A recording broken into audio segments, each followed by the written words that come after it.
welcome to Queer Lodgings, the queer-led podcast about everything Tolkien. I'm Grace, and I'm here with my usual co-hosts, Alicia and Leah. Settle in with us with a nice chilled beverage to survive the summer heat, and join us for the final part of our three-part series talking about queer readings of Eowyn, Faramir, and their queer relationship status. Let me tell you why. It's because I love my wife, and my wife is bi. Bi wife energy. Yes, bi wife energy. Bi wife energy. Yeah, yes, bi wife energy. Now, sometimes For my own purposes, I have already established that Eowyn, queer readings, Faramir, queer readings, and if any person in a relationship is queer, then the relationship is queer, at least if it gets to be its full self. But let's dig into that. Eowyn and Faramir as a queer relationship and as kindred spirits. Yeah, we've mentioned before they had very similar backgrounds and upbringings. They're from similar social station. They were both orphaned. They both grew up in households basically devoid of any sort of like feminine influence. I would argue that they were both overshadowed by their brothers. Yeah. Eowyn, not as fully as Faramir. But I do still think that that is a thing that is happening there. Well, the constructs of the overshadowing differ for them, but The dynamics differ. Yeah. I mean, even in terms of familial expectations and roles. Yeah, I think that that's fair to say. Yeah, in letter 457, Tolkien points out that Faramir was motherless and sisterless. Eowyn was also motherless and had a bossy brother. And he ends this paragraph comparing the two with, I think he understood Eowyn very well. And I think for more reasons than just the fact that they had a very similar upbringing, I think Tolkien is right. Faramir did understand Eowyn very well. One, because he was a very like empathic kind of individual. And also they have similar suffering in their past. Mm-hmm. I mean, they were both orphaned. They're both just surrounded by death, right? Absolutely. They're both surrounded by war. They're both also surrounded by war. They're living out what they think is probably the end of the world. Like that. Yeah. That's immensely traumatic. Yeah. And they're both living with the burden of expectation of their roles and their noble status, but without the agency of being able to direct the actions of their people or their families, because neither of them are the heir and neither of them are the ones who are supposed to be able to lead, even though they both end up closer to that reality. That's not the understanding that they're each raised with. One of the more interesting differences for me is how their family dynamics are different because Theoden is more passive than Denethor is, and how that manifests in Eowyn and Faramir. As we've already referenced this quote earlier, Faramir was daunted by his father. He was accustomed to giving way and not giving his own opinions air. He became a very dutiful son to try to live up to these impossible expectations that Denethor had for him. And Theoden is really passive, and Eowyn is therefore very defiant. Yeah. Yeah. Yeah. Like, Theoden leaves Eowyn in charge of the people to go off to war, and Eowyn's like, nah, fuck that. I'm gonna go to war too. Which is, Faramir would never.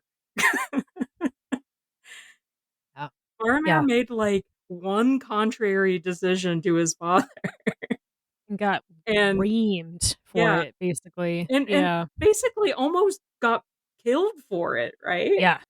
A couple of times, actually. I should look at that one. Yeah. Yeah. Yeah.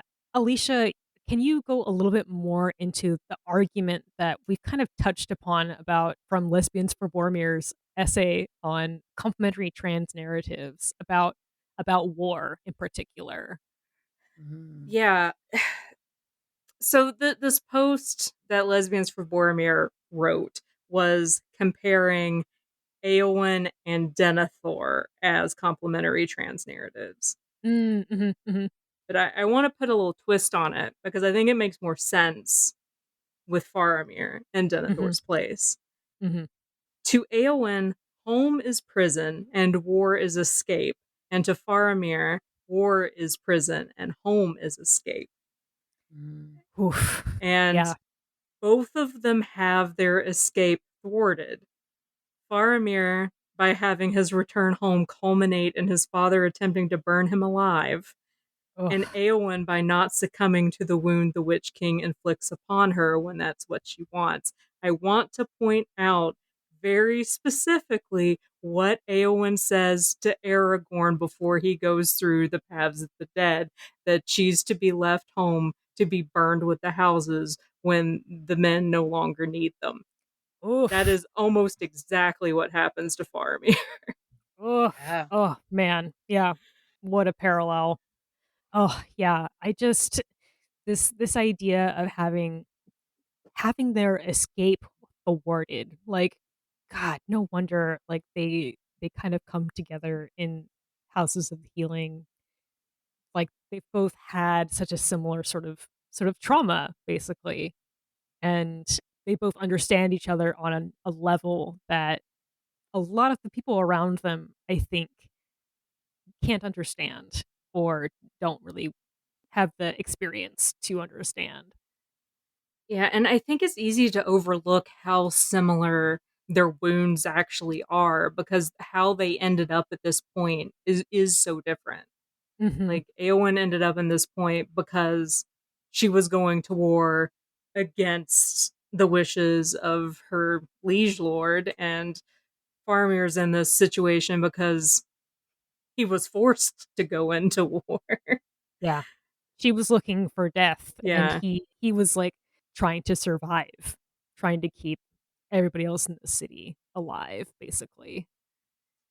Yeah, I don't know how much of it is that and how much of it is he's trying to please his father. I think Mm, it depends mhm. on if you're going book or movie here. Yeah. Yeah. Yeah, like, it's complicated. Like, how much is he trying to be the son who lived? How much is he trying to be Boromir for his father? Because Boromir's not alive anymore. Yeah. It's really clearly stated in the movie version, at least, and I'm trying to recall how it actually plays out in the book version differently.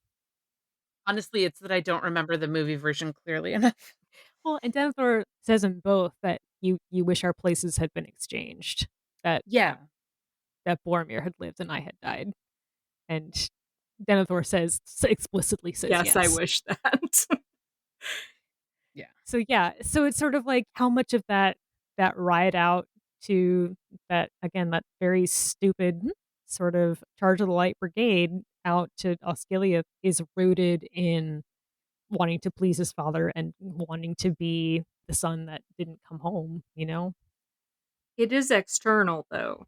Like what's driving Eowyn is an internal drive, and what's driving Faramir, whether Is very it's external. whatever it is an external drive. Yeah. Very much Yeah. so. And like they kind of have this similar experience, but they also like they're wounded in different ways. Like Faramir is physically wounded, right?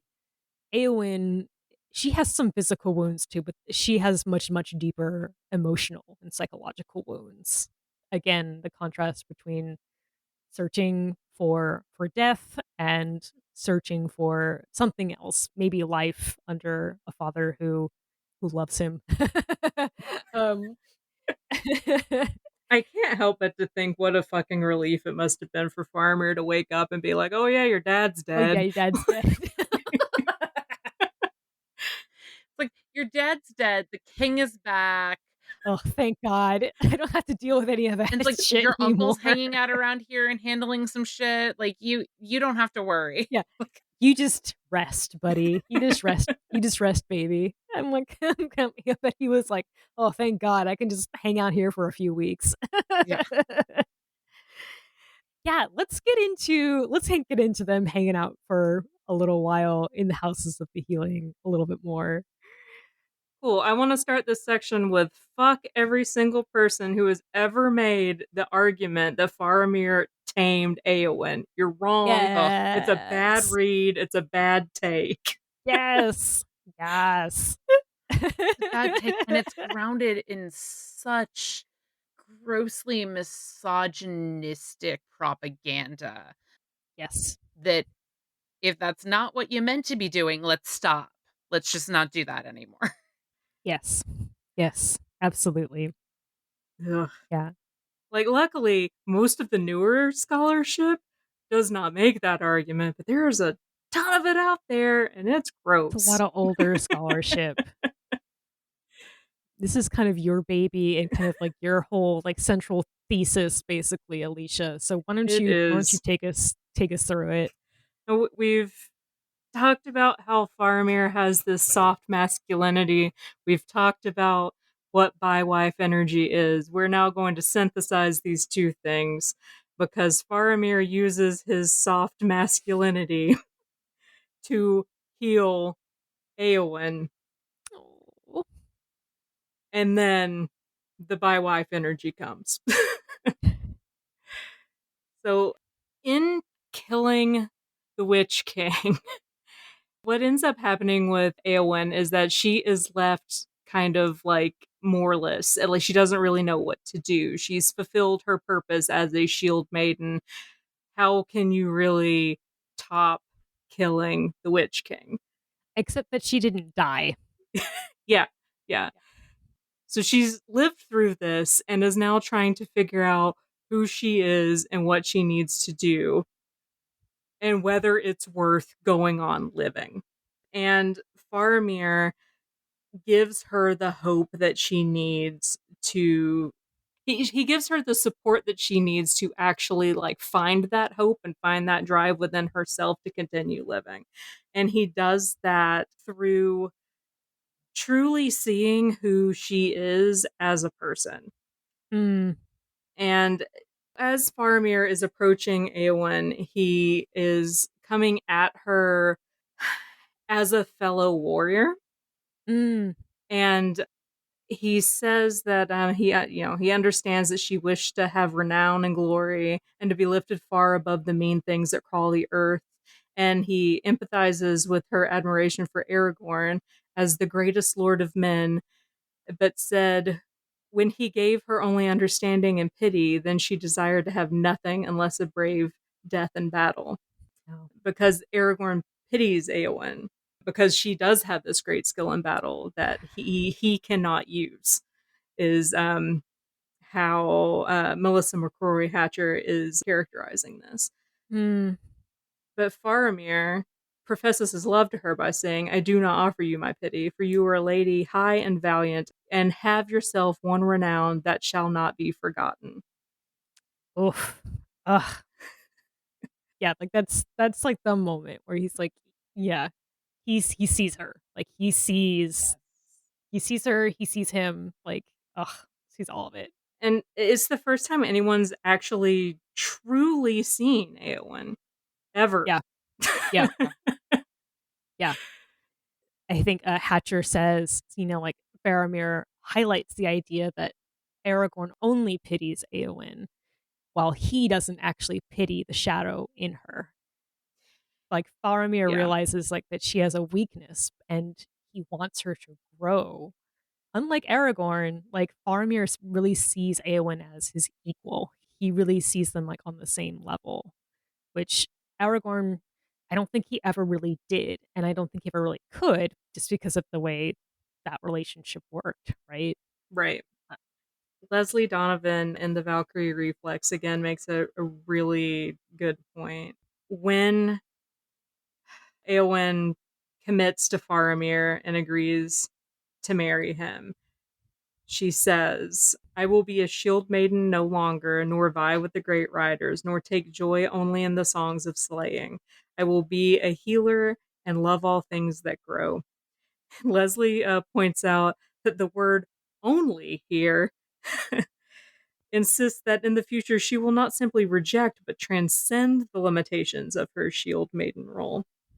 Only does so much heavy lifting in that sentence. It is such a key word. Yes, yes.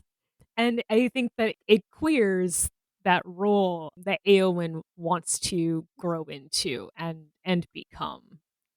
Say more, Alicia, about a little bit more about this because again, you've done a lot of work on this, and so I want you to lead us through. Yeah. In accepting a new role as a healer, many people have characterized this as Eowyn taking on a traditionally feminine role. I would counter in The Lord of the Rings, healing is not a traditionally feminine role. Mhm, mhm. The hands Yep. of the king are the hands of a And the healer. Like healer. it is Mhm. very much masculine coded, with the exception of Ireth. She's the only like really named female healer that we get in The Lord of the Rings because there are only like 4 women in it at all. Um, Ugh, that's and I think that in choosing healing to be her primary after Shield Maiden vocation, what Eowyn is doing is through Faramir's help that he gave her in giving her hope and a reason to live. Essentially, she has taken this negative expression of her masculinity, this like toxic masculinity she was previously exhibiting, and is now funneling that into a more positive manifestation of that same masculinity. I don't think oh, that this is her being tamed and settling down and becoming a traditional woman and housewife and whatever. This is her healing something broken inside of her and turning that negativity into positivity. It's not doing away with the masculinity. Not yeah. remotely. And in fact, Tolkien is pretty clear in that if you read the appendices, because in Appendix A, he talks about that Eowyn also won renown, fought in that battle, riding in disguises, and was known after in the Mark as the Lady of the Shield Arm. Eowyn's identity going forward and into history is perceived as like her duality, her actions in battle, as well as those after. Like that is not erased from her identity. It is, in fact, one of the biggest pieces of how she is perceived by her people thereafter. I do kind of want to highlight that like a lot of scholarship kind of erases this embrace of she's not putting down the shield basically. I feel like it's really easy to say that like Eowyn was tamed or that she put down her shield or that she embraced her traditional sort of femininity. And obviously it's easy to do that because a lot of people have done it before in scholarship, which is really frustrating. And I feel like adding this deeper dimension of queerness, like not only in gender identity, but also just like in queer approaches to the world itself, of like being a lady of the shield arm and also the healer who makes the gardens of Ithilien grow.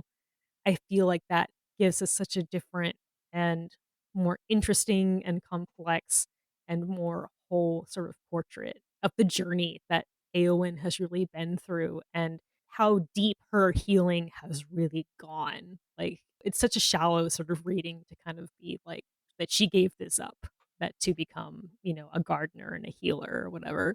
It's like, no, no, no. That's so shallow. Oh, here. Hatcher quotes a few. Oh, yeah.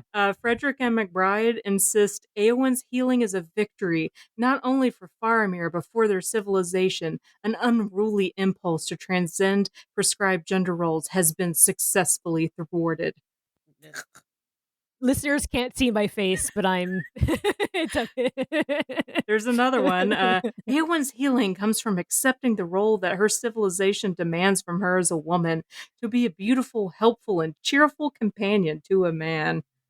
Ugh. I mean, that is a way you could read it. It's just not a very good one, in my opinion. I agree. It's a shallow read. Yeah. Yeah, it just it I feel like it flattens Eowyn to a really distressing degree when I feel like it's pretty clear that a lot of care has been put into making Eowyn a really deep character who can't be flattened in that way. Yeah, and we haven't even touched on the fact that Eowyn rules Athelion with Faramir. Like, they are co-rulers, essentially. Yeah, they're equals. They're equals, and that equality is, like, again, is at the root of their relationship, which I think is so essential. There's a really great quote from Brent Johnson in a paper, Eowyn's Grief. He tries to find ways to connect and engage with Eowyn, like, as her own self, and tries to bring out what is, like, the best in her, and also sort of a reminder that she's not alone in the world, which I think sort of speaks to the sort of queer experience of different queer relationships, and trying to see, like, Eowyn's an active participant in the relationship, and he finds ways to break through, like, her walls in ways that I feel like a lot of people can relate to, and especially folks who maybe have not had many successful relationships or sort of deep, intimate relationships. So yeah, I feel like that quote from there of reminding her that she's not alone in the world is kind of another, like, thing that really kind of gets me about their relationship, and the not like the egalitarianism of it, but like the equality and the equal power dynamics of the relationship. Like, it's very, very clear that they are each consenting and each have the ability to engage with each other in a way that is not compromised or sort of troubled by, like, status or rank or relative power, which I think is really important. This is not canon, because this is from Lord of the Rings Online. But when you play through when you get to the end game of Lord of the Rings Online, you play through Mordor after the ring has been destroyed, and then you go into Minas Morgul, and you're part of the Rangers of Athelion as they're like retaking Oh, Minas yeah. Morgul. And while you're playing this, spoilers for a 5-year-old expansion pack to this game, Eowyn shows up Hell in yeah. disguise as Durnhelm. Not Mm. named Durnhelm, takes a different name because she's there to help Faramir because she doesn't want to be left behind. She wants to help him, and he doesn't want her to endanger herself.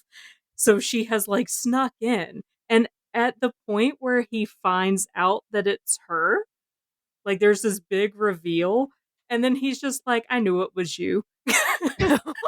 And I love that so I love much that. That's so good. because that is my head canon. They are co-leading. She is helping him and Aragorn like do their war thing. They're Like cleaning I, up. yeah, Yeah, they're cleaning up together for sure. she's training the army. Absolutely. I kinda wish that it was like Faramir's just like, "And here's my wife, she's leading this mission with me." But whatever, fine. If you have to do a big fancy reveal, fine, whatever. But Like, okay, we'll all pretend we didn't know, ugh, all we don't right? pretend we didn't know that, whatever. It's this game that she likes to play where she likes to I don't know. Anyway. There is one parallel that I wanna make sure that we point out, and that's to identity for Mary and Eowyn as they both ride into battle, and how that identity is honored going into the ending of the book. So, at the very end, in Many Partings, we have at last before the guests set out, Eomer and Eowyn came to Mary, and they said, "Farewell now, Meriadoc of the Shire, and Holdwine of the Mark. Ride to good fortune and ride back soon to our welcome." This isn't just Eowyn being like, "I recognize that the identity you held is valid and continues," but it's Eomer also doing that, which to me also indicates that he's like, "And I recognize that my sibling here, same dealio." Just saying. Hell yeah. Oh my god, guys, I think we finally fucking made it through this episode. This episode is this 3 episodes? I think this might be 3 Oof. episodes. Yeah. Let's Sorry, editing Tim. kind of tie some things together a little bit. I kind of want to highlight that she has avoided what she most feared, a fate in which doing all great deeds. And also I kind of want to highlight both are content to coexist somewhere in between. This is not a cohesive tying together thought. This is a don't Eowyn and Faramir only have, like, 1 kid? Like, As far as we as know, a yeah. footnote? Yeah. Yeah. What's his name again? Elberon. Part of me is just wondering, like, I would need to, like, take a look. Like, I think all that said is, like, Faramir and Eowyn have a son. This is his name. And since we never get a, like, "Oh, and Eowyn, like, bears this child," like, Oh, just saying, like, I don't did know, she like found family. oh, oh, did she find him in the woods of Ithilien Yeah. somewhere?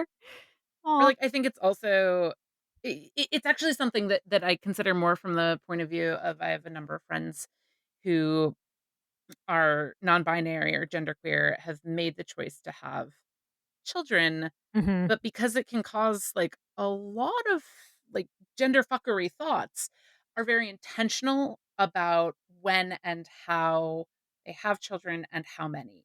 And Mhm. so, I don't know, I think there's an element where you can look at, like, a lot of Mm. these in contrast to Sam and Rosie Cotton, Right. Oh, yeah. Faramir and Eowyn having a single child can also be this beautiful way of documenting how they lived out their love to each other and honored who each other was.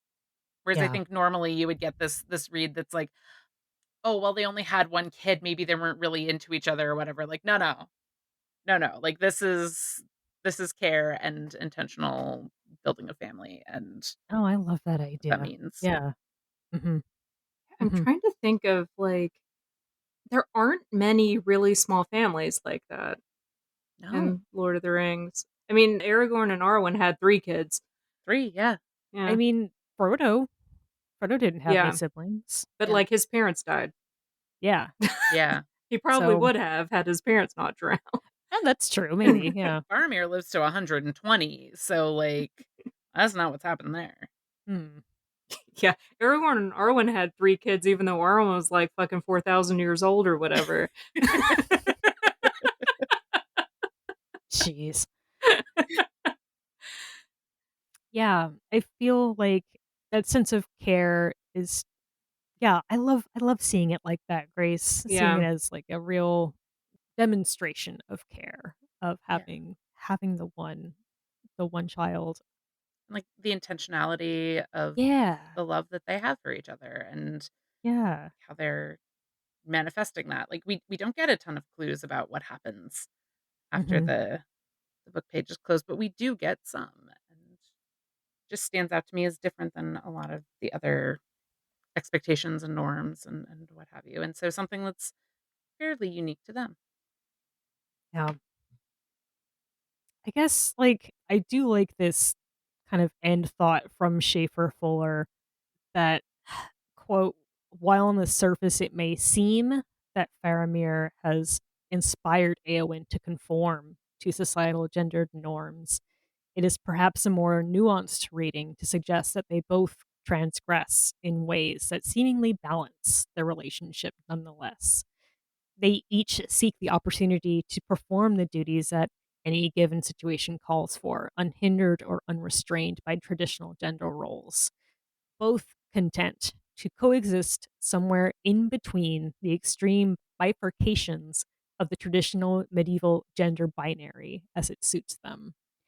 I would also sort of add to that it's maybe even more nuanced to suggest that they specifically queer the traditional medieval and current gender binary in and of themselves, not just with their roles, but within their own identities and their own understandings of themselves.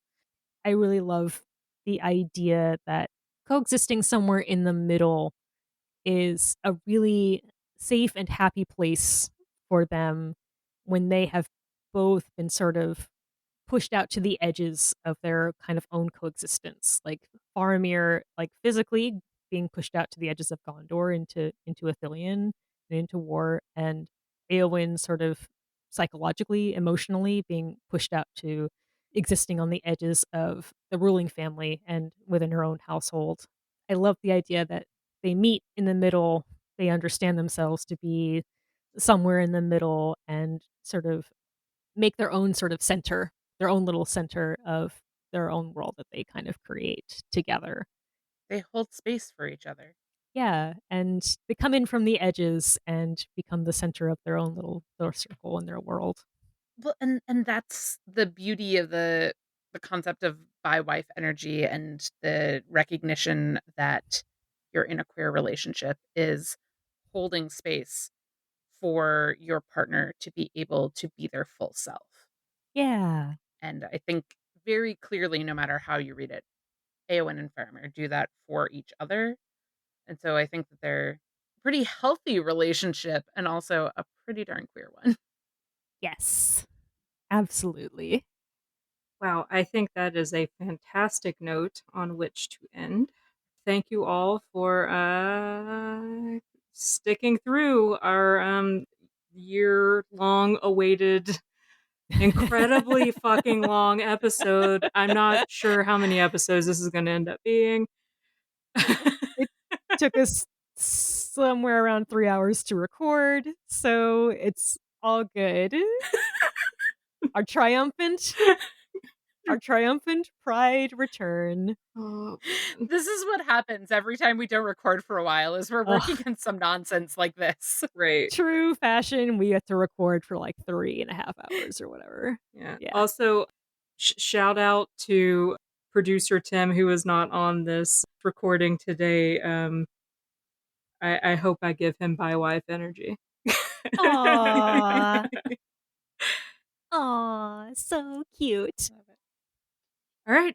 You can find us on Apple Podcasts. Now it's YouTube Music, Spotify, or stream episodes directly on Zencaster. That is zencaster.com/queerlodgings, a Tolkien podcast with hyphens in between all those words. Leave us a rating if you feel like it. Please like, share, and subscribe. You can find us on Facebook at Queer Lodgings, on the only thing that it's acceptable to dead name, Twitter at queer_lodgings. We're also on Blue Sky at Queer Lodgings. You could also send us an email at queerlodgingspodcast@gmail.com. Yeah, somehow we're still on Twitter. Somehow. Bi-wife energy. Bi-wife energy. Yeah, he has bi-wife energy. Now, sometimes people assume I'm queer, and I have to say, hey, just a straight guy here, but I get it a lot. And I don't mean to be cruel. It's just that my wife is a bisexual. Bi-wife energy. He has bi-wife energy.